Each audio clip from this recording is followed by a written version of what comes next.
It's my pleasure to introduce you to our 4 expert panelists for this panel.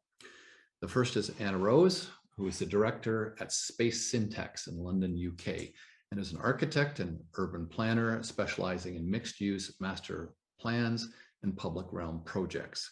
Trained in Germany and the UK, she joined Space Syntax in 2002, becoming a partner and board director in 2007. In addition to her role in the UK, Anna leads the company's design and consulting activities in the USA and continental Europe. She speaks regularly at industry and academic events worldwide and is an honorary senior research fellow at the University College London. Anna is a member of the UK Academy of Urbanism. Welcome, Anna. Hello, everyone. Very good to be here. So I'm bringing you the idea of a walkability index. We created this walkability index to show how the combination of the street layout with the distribution of population and land use in a city supports walking. So what you see here is 2 examples. On the left is a new town in the UK following modernist planning principles. And on the right, you see a part of North London on the edge of the city, not the city center. But what you can see, the difference when you look at the colors, you see in the red and warm colors, those places which have within 15 minutes walking distance, a high variety of land use. So it's about the diversity of what you can access as a result of the street network. On the left, you see you have one big city center and you have a lot of areas which are highly car dependent.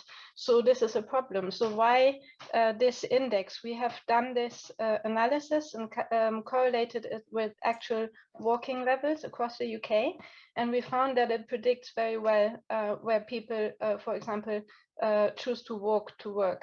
So we're using open data sets, which are already available in cities, to help cities understand where there are potentials and where there are challenges for them to implement 15-minute cities and support walking.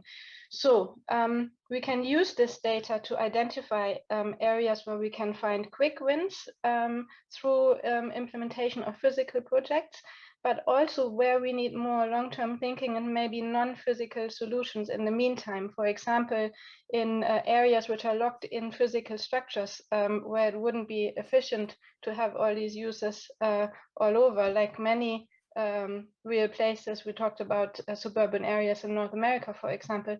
Maybe you have operational solutions where you bring a library bus to an area instead of having an area, but you have data and evidence to tell you, where are the challenges? What can we do here? Where do we need to invest long term? And you target your investment. So I think the idea of combining physical and non-physical data sets with evidence, which is focusing on outcomes. So we think about the outcomes we want to model.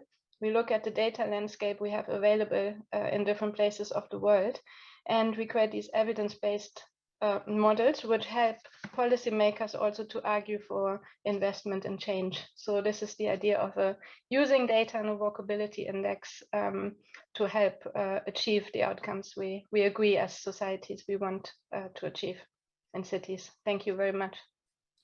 Thank you, Anna. And the visual graphic is very powerful in conveying the high versus low walkability. Thank you very much.